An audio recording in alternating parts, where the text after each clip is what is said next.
Recording in 3, 2, 1. Action.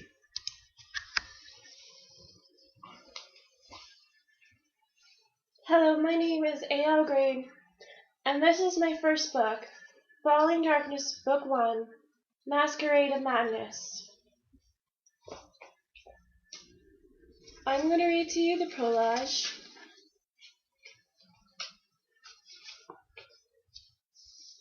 The prologue is called Request, prologue, however you would want to refer to.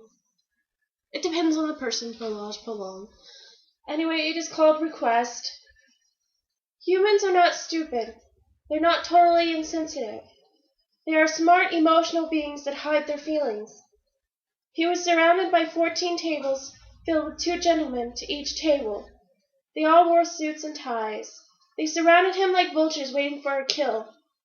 But he stood firmly with his eyes full of passionate fury and his lips sealed tightly into a frown. Laughter had begun to ring around him. One of the gentlemen, his name was Siphon, cleared his throat and all was hushed. Siphon was the leader of this group, known as the Council of Castellan. Not that you could tell the difference between some of them. All of their heads were shaved. Some of the members of the council were thin, strongly built, while others were fat, weak, and complacent. Is that why you wish to leave our city of superiority? I'm so sorry. Us Castellans are smarter, stronger, and have more technology. Siphon's face came into view. He wore a sadistic smile and had dark gleaming eyes. His wings rested behind him. They gave off a putrid smell of decaying and rotting flesh. Not to mention we live in the sky in a floating city. We have powers and comply. Creed threw him a dirty look. His whitish blonde hair rested firmly against his neck, and bangs hung nicely above his glacier ice blue eyes. No, that is not why I wish to go to the humans. I want to learn. No, I yearn to know more about them. All we do is stay up in this city, and only go near the humans if it's necessary. But I think that there is another way. I think humans and Castellans could one day coexist side by side. The gentleman of the council snickered, and Siphon slammed his hands down, shaking with rage. The humans are a young and foolish race. Once they discover you, they'll chain you down and dissect you piece by piece, part by part. They will throw you in a museum. Creed, driven by pure rage, violently extended his wings. They stood at an amazing 6-foot length and smelled like lilacs and lilies. If this was not a race that had wings, they would be immune. Creed stared at Siphon, his eyes burning with even more passionate fury. We are still a young race, but we have already done those things. It is written in our history. We are just further along than they are. Siphon roared and left his seat at the speed of lightning. He moved close to Creed, glaring in his face eye to eye. Creed's wings bent forward till their tips poked Siphon in his chest. Siphon's face went red with rage and disgust. Creed's eyes calmed to a golden yellow, and a serene feeling began to drift from him. It immediately infected the room with a peaceful sincerity. The council members accepted this. Why, Siphon only sneered at Creed. He seemed to be immune to the calm. The longer Creed held this emotion out, the stronger it became. Excuse me. The stronger it became. Finally, Siphon succumbed to it. Siphon looked around the darkened room and relaxed. There were only a few lights, because the council didn't like to reveal their faces to anyone, unless it was absolutely necessary. This was their way of protecting themselves.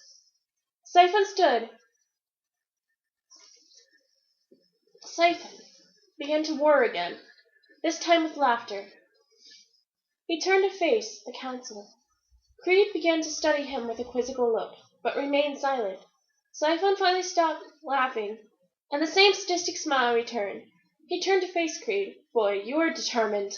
What does it matter to me, Phil? He spat out the last word. The council gasped in horror. Siphon's sadistic smile widened, almost turning into a maniacal grin. Yes, this is the forbidden lad. created by that inexplicable excuse of a treaty? Inexplicable excuse of a treaty? Siphon was then again thrown into a fit of laughter. Creed cannot say anything in his defense, because it was true. Again Siphon stopped laughing, almost near crying, out of breath. The council grants your wish. He heaved an exhale here as he spoke. Alas, the council will be rid of your filth for a while, halfling. Creed sent him a glare. As the council began to pass around a piece of paper to be stamped. Finally, after all 28 of them stamped it, a really old council member in a mechanical chair handed Siphon the paper, and Siphon read it with an angry tone, announcing, "Your request is granted!" With that, Creed turned toward the door and laughed. He walked out of the dark council chambers to the rainy outside world of Castleton. As soon as Creed reached the outside, he took a deep breath and his eyes returned to normal. The rain seemed to pour harder, as if he had infringed on a private moment. He looked toward the sky and murmured filth. It was a word he had heard all of his life. It was a word that he never seemed to escape despite all of his efforts to do so.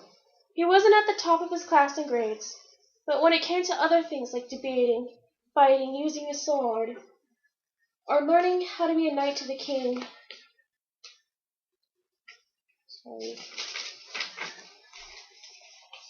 he could do those things, and he was at his best when it came to them. Tears began to cascade down Creed's face, but he covered his eyes with a gloved hand. He bent down and sobbed carelessly until he felt a hand resting on his shoulder.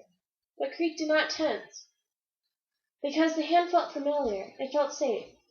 It was smoothing to him. The hand gently slipped down his back and rubbed the middle. "Did you get what you asked for?" The voice was masculine, with a touch of quiet darkness. Creed started to stand and the hand retracted. Creed turned around to face his half-brother, Vincent.